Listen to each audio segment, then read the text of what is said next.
police find DNA beneath a murdered woman's fingernails. It leads them directly to two 13-year-old boys. Identical twins. Same face, same home. And for ordinary forensic testing, the same DNA.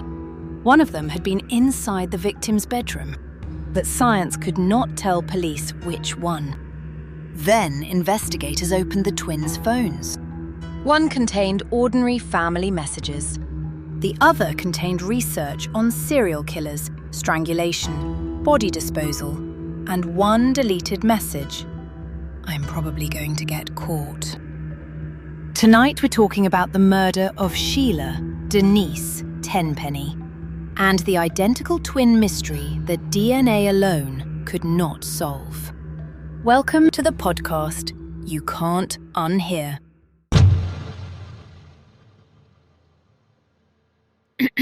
Before we begin, the accused was 13 when this case started. His full identity was widely circulated online and appears in the submitted source. But juvenile proceedings are usually designed to limit public identification. This episode will focus on the evidence and refer to him primarily as the younger twin. The other brother was not charged. Sheila Tenpenny was 64 years old. Family and friends often called her Denise. She lived alone on Germania Street in the small village of Fairfax near Cincinnati, Ohio. On Sunday, February 2nd, 2025, Denise was expected to meet her brother for lunch. She never arrived. Her brother went to her house to check on her. When he knocked, the front door moved open. That immediately felt wrong. He later told the emergency dispatcher that Denise did not leave her door unsecured. Inside, he found his sister on her bed. A covering had been placed over her head. There was blood nearby, and several bottles of cleaning products had been left around the room. Her brother called 911 and said the words no family member expects to say. I think my sister's been murdered. The Hamilton County coroner later confirmed that Denise had suffered trauma to her head and neck and ruled her death a homicide. Investigators did not immediately release the full mechanism of death or a motive, but the scene suggested someone had attacked her inside the bedroom, then attempted to disturb or clean evidence afterward. There were no obvious signs of a stranger forcing entry. A trail of blood reportedly extended toward the rear of the property. Biological material was recovered from beneath Denise's fingernails, suggesting she may have scratched the attacker while fighting back. That material would lead police almost directly to a nearby family, but it would also create one of the strangest problems in the investigation. Living close to Denise was a family raising 13-year-old identical twin boys. The uploaded account identifies them as Hunter and Levi Cart. Their parents were separated, but remained involved in raising both boys.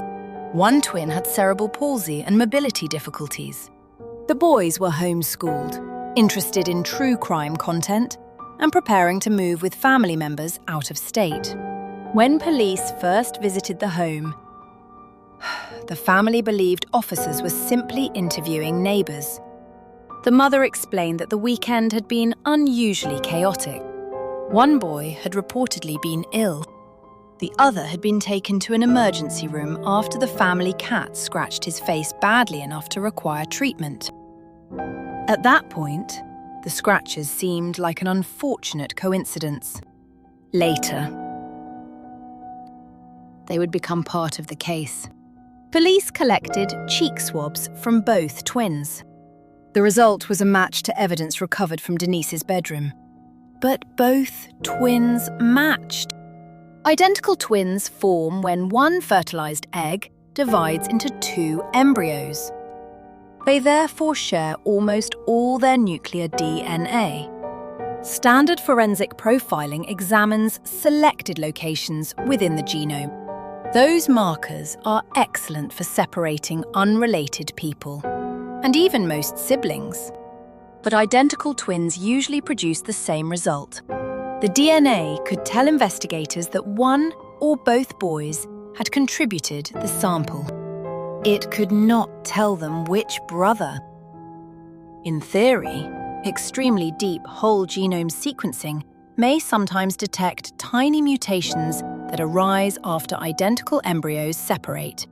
But that type of testing is expensive, technically demanding, and far less routine than ordinary forensic DNA analysis. Investigators needed another route. They had to build 2 separate timelines and compare everything the twins owned, wore, searched, and said. Police brought the family to the station. Body camera footage later showed both boys appearing calm as officers transported them for questioning. In the police car, they discussed why so many officers had arrived, wondering whether the show of force might be an intimidation tactic.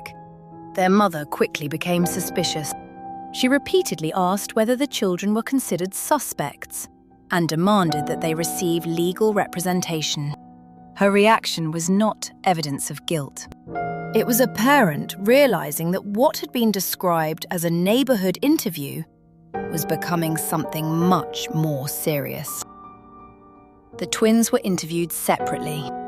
At first, both described the weekend as a blur. The younger twin gave a detailed account of the cat incident. He said the family cat had been lying on him while he slept, then became frightened and scratched his face and arms.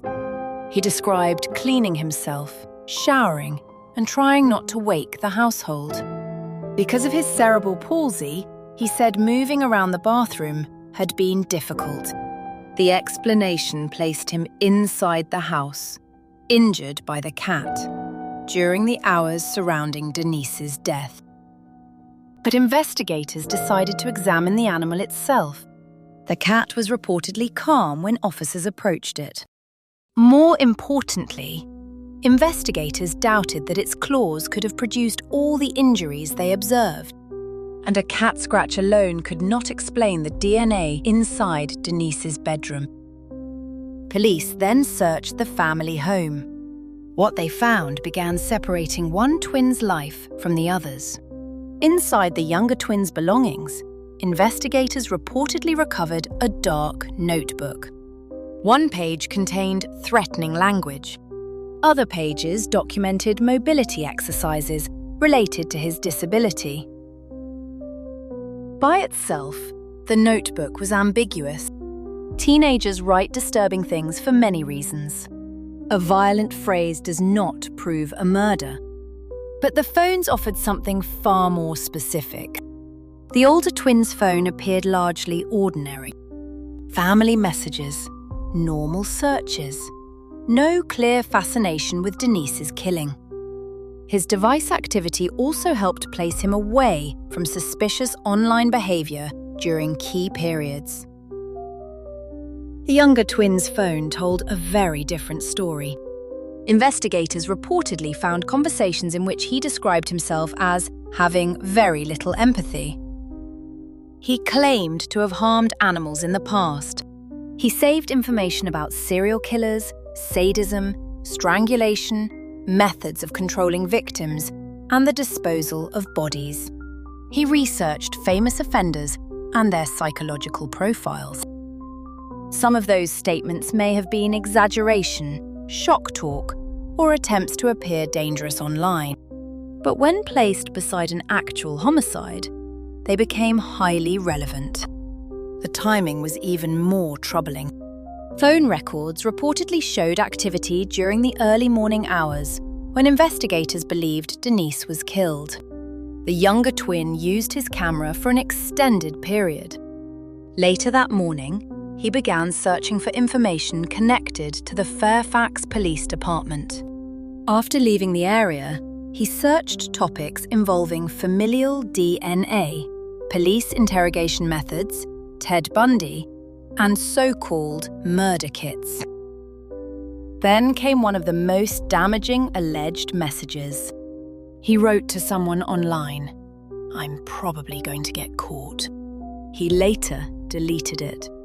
Digital evidence can be misunderstood, and searches do not always reveal intent. But the accumulation was becoming difficult to explain as coincidence. During questioning, investigators confronted the younger twin with the DNA. He immediately asked whether identical twins had the same DNA. That was a logical question, but police believed his interest in the limitation of the test, combined with his prior searches, showed that he understood the forensic problem unusually well. He floated several explanations for how his biological material might have reached the scene, including the possibility of transferred or planted blood. He became argumentative and repeatedly challenged the investigators' assumptions.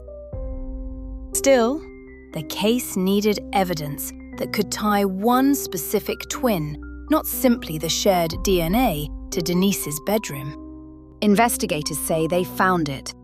According to the submitted account, a watch belonging to the younger twin was discovered beneath Denise's body. Fragments of green nitrile gloves at the scene were consistent with gloves found among his belongings. Bloody footwear was also reportedly recovered from his room. Those details transformed the case. A family member's DNA inside a shared home might be explainable. A personal watch beneath the victim inside a neighbour's bedroom is much harder to dismiss. The twins may have shared DNA, but they did not share every object. When the mother learned about the watch, she broke down. Her earlier anger toward police collapsed into shock. She had believed she was protecting two children from an unfair investigation. Now she was being told that one son's property had been recovered beneath a murdered neighbour. The other twin struggled to accept it. He repeatedly defended his brother that the evidence had to be mistaken or planted or somehow connected to him instead. His reaction showed another casualty of the case, a child forced to confront the possibility that the person genetically closest to him had committed an intentional killing. Police arrested the younger twin 10 days after Denise was found. Because he was 13, Ohio law prevented the case from being transferred to adult court in the same way it might have been for an older teenager. He remained within the juvenile system. At first, he faced a murder charge. The full forensic and digital picture continued developing over the following months. In November 2025, the boy pleaded guilty to aggravated murder, aggravated burglary, and strangulation. Reporting on the plea indicated that he had spent months studying murder and serial offenders before entering Denise's home. The court imposed the maximum juvenile disposition available. He was committed to the Ohio Department of Youth Services until his 21st birthday, with an expected release in 2033. The agreement also required education, therapy, and victim awareness programming. That sentence produced immediate anger. Denise's relatives questioned how someone who committed a planned killing at 13 could potentially leave custody at 21. 8 years may sound substantial for a child. To the victim's family, it felt impossibly short compared with the life Denise lost.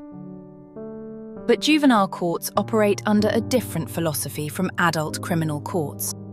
They emphasize rehabilitation, development, and the possibility that a young person can change. At the same time, this case tested the limits of that belief. The planning, the research, the attempted cleanup, and the sophistication shown afterward made many people wonder whether ordinary juvenile treatment could be enough. Developmental science shows that teenagers are still forming judgment, impulse control, and long-term decision-making abilities. That matters in sentencing. But immaturity does not make every act impulsive. A young offender can still plan, study, and conceal a crime. The difficult question is whether a 13-year-old who commits an organised killing should be defined forever by the worst act of childhood, or whether public safety requires confinement beyond the age limits of juvenile law. There is no emotionally comfortable answer. The case also demonstrates how criminal investigations have changed. 20 years ago, identical twin DNA might have created near total uncertainty. Here, DNA opened the door, but could not finish the work. The decisive separation came from objects, phone timestamps, messages, search histories, location information, and behavioural differences between two brothers who looked genetically identical. The genome could not tell police which twin was responsible. Their digital lives could. It is tempting to call the older twin lucky. He was eventually cleared. But luck is not the right word. His DNA was found in a murder investigation because it was indistinguishable from his brother's. He was separated from his mother, interrogated, and forced to consider whether he might be blamed for something he did not do. Then he learned that his brother had admitted responsibility. He may carry that night, the interviews, and the public attention for the rest of his life. Being innocent did not leave him untouched. And Denise should not disappear behind the forensic puzzle. She was not merely the woman whose murder created an identical twin DNA problem. She was 64. The motive has never been explained publicly in a way that makes sense of the act. Did the teenager select Denise because she lived alone? Because her home was nearby? Because he believed she would be vulnerable? Or because he wanted to test whether the methods he had studied would work? The plea prevented a full public trial, so many of those questions may remain unanswered. What we know is that Twin eventually admitted aggravated murder, burglary, and strangulation. At 13 years old, he had already learned enough about forensic science to understand that his brother's DNA might shield him. But he had not understood one thing, that the smallest difference between two people is not hidden inside their genes. It is hidden inside the choices they make. Thanks for joining me tonight. Until next time, stay curious, stay safe. And I'll see you on the next episode of the podcast, You Can't Unhear.